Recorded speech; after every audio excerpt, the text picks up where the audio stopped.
எல்லோருக்கும் வணக்கம். இப்போ நான் காட்டுற காணொளி என்ன அப்படின்னு பார்த்தீங்கன்னா, அலங்காநல்லூர் பகுதியில் கீழக்கரை அப்படின்ற ஒரு பகுதியில் இப்போ நம்ம அந்த ஸ்டேடியம், அது ஜல்லிக்கட்டு மைதானம் கட்டியிருக்காங்க பார்த்தீங்களா. கிட்டத்தட்ட 145 கோடி ரூபாய்க்கு வந்து ஜல்லிக்கட்டு மைதானம் கட்டின அந்த வழி பாதை, அந்த வழி பாதையில் போகும்போது பார்த்தீங்கன்னா நெல்மணிகள் ரோட்டில் கிடக்கு.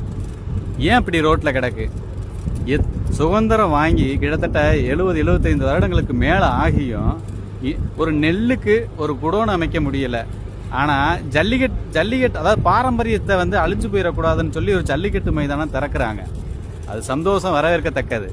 அது வருடத்தில் குறிப்பிட்ட நாட்கள், அதாவது ஒரு 30 நாட்கள் கூட ஜல்லிக்கட்டை நடத்திட்டு மீத நாட்கள் இந்த ஜல்லிக்கட்டு மைதானத்தை வந்து இந்த நெல்மணிகளை பாதுகாக்கும் அறையா ஒரு குடோனை பயன்படுத்தினா இன்னும் கொஞ்சம் நல்லா இருக்கும் அப்படின்றது எங்களோட எண்ணமாக இருக்குது.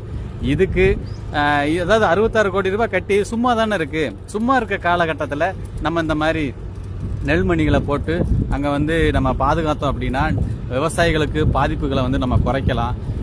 நிறைய, அதாவது அத்தியாவசிய தேவைகள் என்னவோ அதற்கு நம்ம செலவு பண்ணால் நல்லா இருக்கும். அதை விட்டுட்டு சும்மா, அதாவது நம்ம பாரம்பரியத்தை வந்து உருவாக்கணும், செய்யணும் அப்படின்றதுக்காக நம்ம ஜல்லிக்கட்டு மைதானம் கட்டணும். ஆனால் அது ஒரு நம்ம தை மாத காலத்தில் மட்டும்தான் அந்த மாதிரி ஜல்லிக்கட்டு நடக்குது. மற்ற காலங்கள்ல எல்லாம் வந்து பார்த்தீங்கன்னா